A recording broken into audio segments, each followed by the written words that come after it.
समझ के कह रहे हैं, छोड़ दे सब।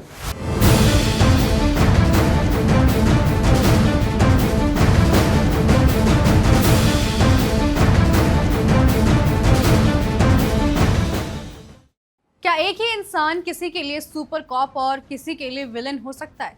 क्या आतंकवाद के खिलाफ स्ट्रिक्ट एक्शन लेने वाला एक police officer human rights violation के एलिगेशंस में भी घिर सकता है?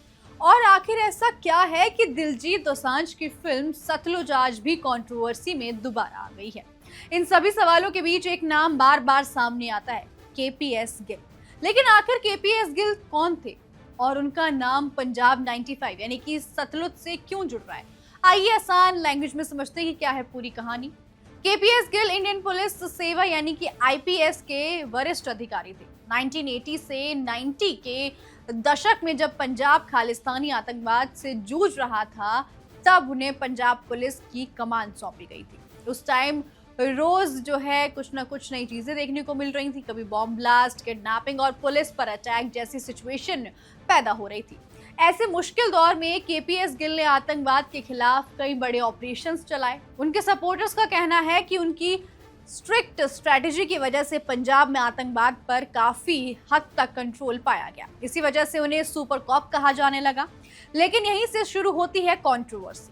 जहां एक तरफ केपीएस गिल को आतंकवाद खत्म करने का क्रेडिट दिया जाता है, वहीं दूसरी तरफ ह्यूमन राइट्स ऑर्गेनाइजेशंस और कई सोशल एक्टिविस्ट ने उन पर सीरियस एलिगेशन लगाए थे। आरोप थे कि एंटी टेरर ऑपरेशंस के दौरान कई लोगों को बिना कानूनी प्रोसेस के हिरासत में लिया गया, कथित तौर पर फेक इनकाउंटर्स हुए और ह्यूमन राइट्स का उल्लंघन हुआ।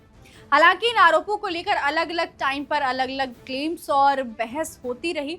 एक पक्ष का कहना है कि उस टाइम हालात बहुत खराब थे, इसीलिए स्ट्रिक्ट एक्शन जरूरी था।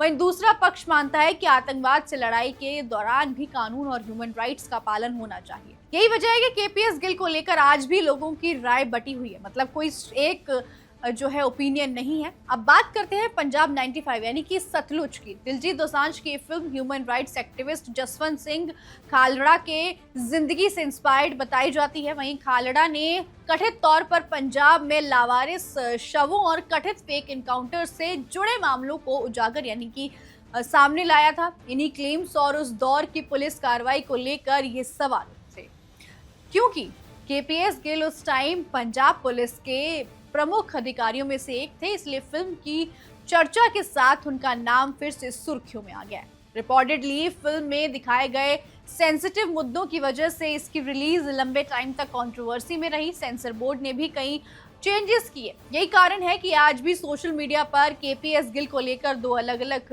राय देखने को मिलती है। एक पक्ष उन्हें पंजाब को आतंकवाद से बचाने वाला हीरो मानता है, जबकि दूसरा पक्ष उनके कार्यकाल पर ह्यूमन राइट्स से जुड़े सवाल उठाता है। यानी ये बहस सिर्फ एक पुलिस ऑफिसर की नहीं है, बल्कि उस बड़े सवाल की है कि नेशनल सिक्योरिटी और ह्यूमन राइट्स के बीच बैलेंस कैसे बनाया जाए। इसी वजह से पंजाब 95 यानी कि सतलुज सिर्फ एक फिल्म नहीं, बल्कि एक पुरानी और सेंसिटिव कंट्रोवर्सी को फिर से सामने लाने वाली एक नई बात बन गई है। अब सवाल आपसे, क्या हिस्ट्री को सिर्फ एक नजरिए से देखा जाना चाहिए या हर कहानी के कई पहलू होते हैं? अपनी राय कमेंट बॉक्स में जरूर बताइएगा। अगर वीडियो पसंद आया हो तो लाइक, शेयर और चैनल को सब्सक्राइब करना ना भूलिए।